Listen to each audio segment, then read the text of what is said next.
Good day, viewers. Welcome to Bosol Schools TV. My name is Mrs. Who Knows, your English teacher. Today, we'll be looking at the guidelines in letter writing. What is letter writing? Letter writing is an aspect through which we communicate ideas to people. It is divided into two aspects, which are formal letters and informal letters. An informal letter is also known as an official letter or a business letter because it's a letter that we write for official purposes. For example, the letter of employment, letter of complaints, letter of apology, letter of permission, and other business letters. The characteristics of a formal letter include the address, the salutation, the heading or title, the body, and complimentary clause. The address of a formal letter, there are two addresses involved.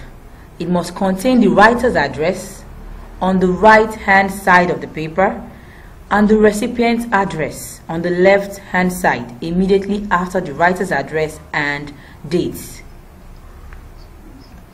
The salutation, it must be formal.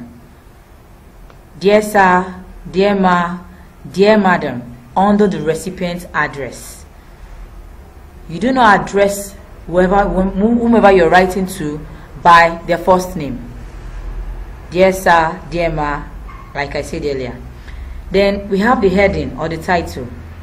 This is very important because it is the purpose of that letter. It must be brief and it must show the clear purpose, like I said, of the letter. Be it a letter of employment or a letter of permission, as the case may be. Your title must show the purpose of your letter. The body of a formal letter. The language must be straightforward, direct and formal. Greeting or chatting is not allowed.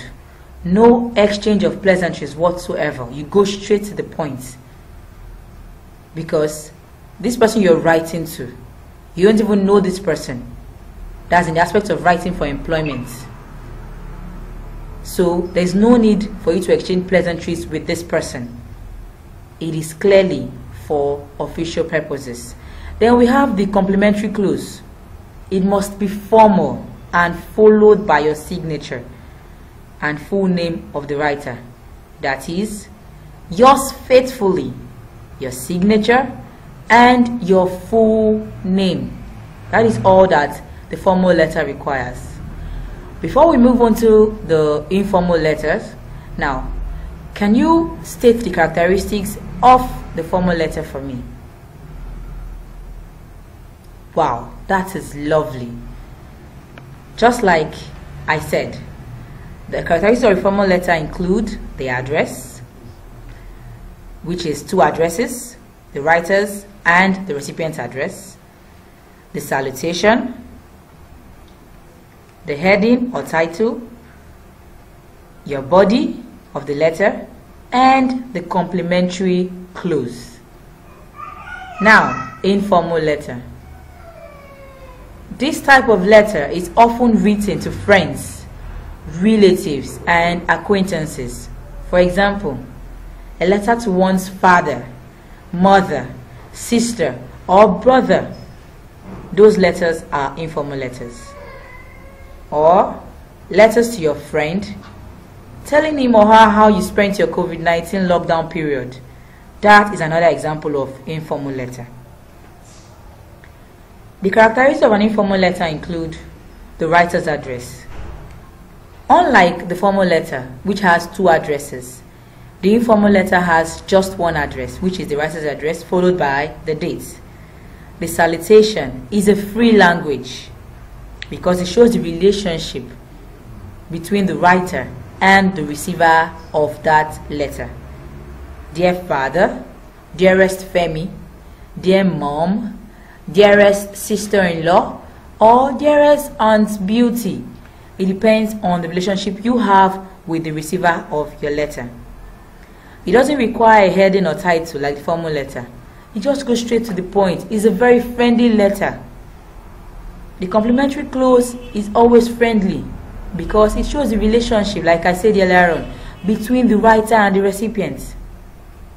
Like, for example, yours sincerely, yours in love, your daughter, your loving son, as the case may be. And take note, no need to add the full name. There's no need for that. It doesn't require a full name. Just your first name will do. That is all you need. Immediately after you write, probably you're writing to your dad. Oh, your daughter or your loving son, Femi or Tolu, depending on the name that your dad or your mom knows you or mostly calls you. That is all that you require.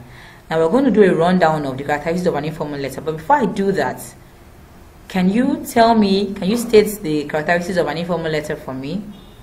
Okay. Wow, that is beautiful. Just like I said, the writer's address alone and the date, because it's not a formal letter, and then the salutation.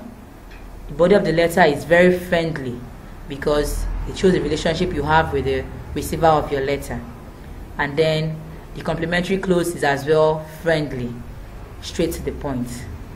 Thank you very much for today's wonderful class. It was lovely talking to you. Have a nice day till when we see again.